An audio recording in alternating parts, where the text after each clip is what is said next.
Jesus Cristo é uma figura central e reverenciada em várias tradições religiosas. É conhecido por seus ensinamentos transformadores e sua mensagem de amor e redenção.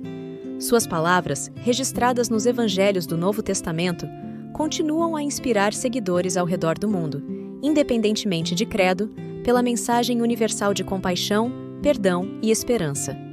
No vídeo de hoje, nós vamos descobrir 10 fatos sobre Jesus que talvez você ainda não sabia. Mas antes de começarmos, peço que você se inscreva aqui no canal.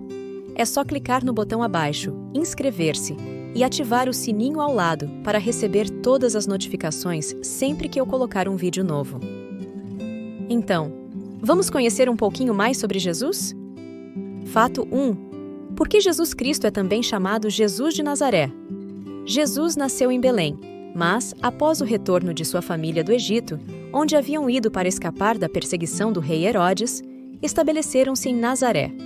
Assim, a infância e a juventude de Jesus foram associadas a essa cidade da região da Galileia. O título Jesus de Nazaré é usado para identificar especificamente aquele que veio de Nazaré e é encontrado em várias passagens do Novo Testamento, como em Mateus 21, 11, onde as pessoas clamam: "Este é Jesus, o profeta de Nazaré da Galileia." Fato 2. Em qual país Jesus provavelmente recebeu os presentes dos magos, segundo pesquisas históricas? A tradição cristã relata que os magos, também conhecidos como os 3 Reis Magos, ou os Magos do Oriente, trouxeram presentes a Jesus após seguirem uma estrela até Belém, simbolizando a adoração ao recém-nascido Rei dos Judeus. Embora a Bíblia não especifique explicitamente de qual país vieram os magos, a tradição posterior e interpretações históricas sugerem que eles podem ter vindo de regiões orientais, como a Pérsia, atual Irã, ou a Babilônia, atual Iraque. Portanto, a resposta comumente aceita é que Jesus recebeu os presentes dos magos na cidade de Belém, na Palestina. Mas a origem exata dos magos permanece um aspecto mais simbólico do que historicamente detalhado na narrativa bíblica. Fato 3. Em qual festividade judaica, fora da Páscoa, Jesus é indicado como tendo participado, apesar de não ser mencionado na Bíblia? É o Hanukkah, também conhecido como Chanuká ou Festa das Luzes. Embora a Bíblia não mencione diretamente a participação de Jesus no Hanukkah, há uma referência no Evangelho de João, onde é mencionado que Jesus estava no templo durante a festividade do Hanukkah.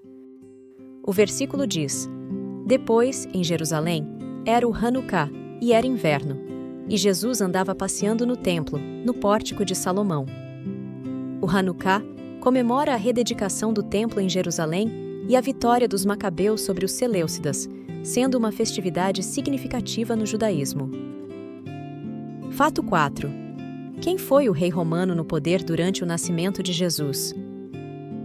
O rei romano no poder durante o nascimento de Jesus foi César Augusto, cujo nome original era Otávio. Foi o primeiro imperador romano e governou de 27 a.C. até 14 d.C. Ele desempenhou um papel crucial na transição da República Romana para o Império Romano. O censo que é mencionado no relato bíblico do nascimento de Jesus, no Evangelho de Lucas, é associado ao decreto de César Augusto para realizar um censo de todo o Império. Este censo é frequentemente citado como o motivo pelo qual José e Maria viajaram para Belém, onde Jesus nasceu, cumprindo assim as profecias messiânicas do Antigo Testamento. Fato 5. Além dos Evangelhos, qual documento antigo menciona Jesus como uma figura histórica? Uma das referências mais conhecidas é encontrada nas obras do historiador judeu Flaviano, chamado Flávio Joséfo, que viveu durante o final do primeiro século. Ele faz menção a Jesus em 2 passagens principais de suas obras, Antiguidades Judaicas e Guerra Judaica.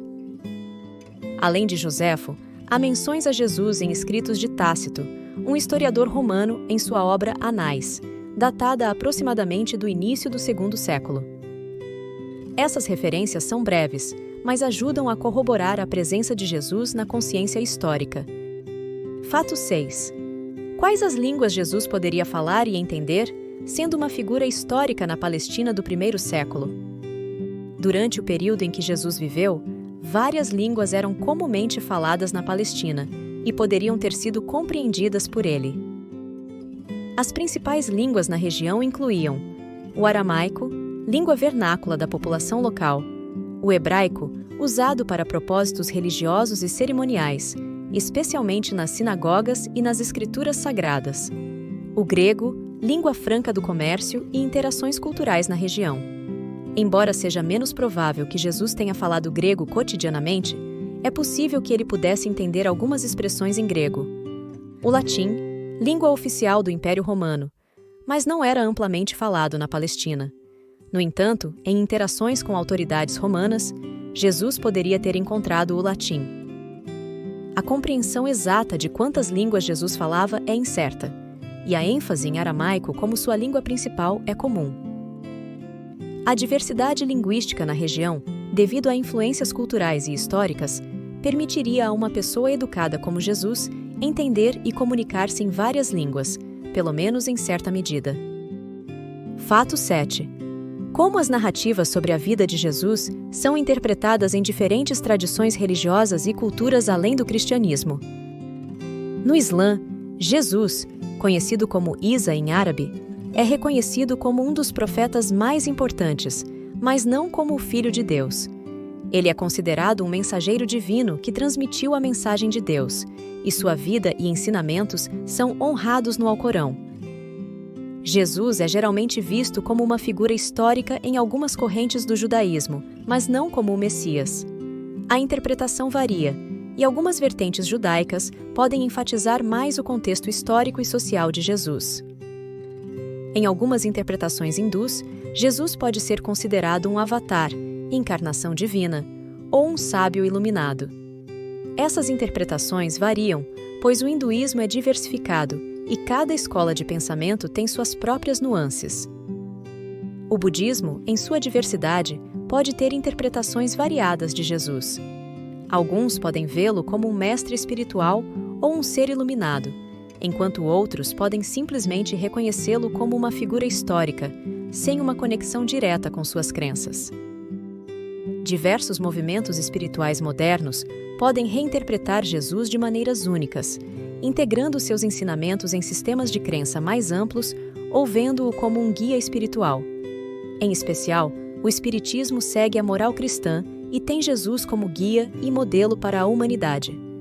Além das tradições religiosas, existem perspectivas seculares que abordam a figura histórica de Jesus como um líder carismático ou um reformador social, destacando sua influência no desenvolvimento da ética ocidental. Fato 8. É possível que Jesus tivesse irmãos e Maria e José tivessem outros filhos? Os evangelhos do Novo Testamento fazem referência a irmãos de Jesus, mas a interpretação dessas passagens varia entre as diferentes tradições cristãs. As principais passagens que mencionam os irmãos de Jesus são encontradas nos evangelhos de Mateus e Marcos. Não é este o filho do carpinteiro? Não se chama sua mãe Maria, e não são seus irmãos Tiago, José, Simão e Judas? Não estão conosco todas as suas irmãs? De onde, pois, ele obteve todas essas coisas? Não é este o carpinteiro, filho de Maria e irmão de Tiago, José, Judas e Simão? Não vivem aqui entre nós suas irmãs?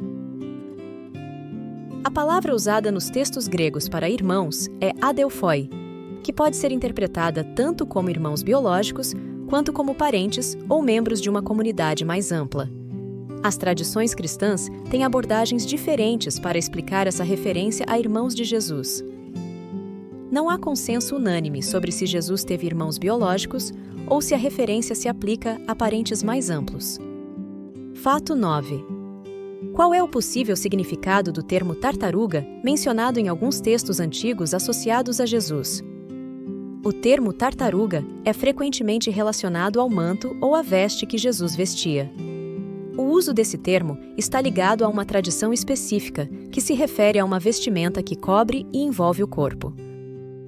O Evangelho de Tomé, um texto apócrifo que não faz parte do cânone bíblico, menciona o termo tartaruga no versículo 37.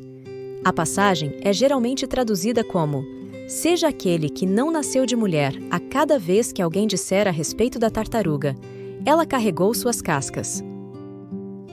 Alguns estudiosos sugerem que a referência à tartaruga pode indicar a ideia de um invólucro protetor, uma espécie de vestimenta espiritual que Jesus possuiria. Nesse contexto, a casa ou casca da tartaruga seria o envoltório terreno do corpo humano. Fato 10. Por que Jesus usava parábolas para ensinar a quem seguia seus passos? As parábolas são histórias curtas e fictícias que utilizam elementos familiares para transmitir ensinamentos morais ou espirituais mais profundos.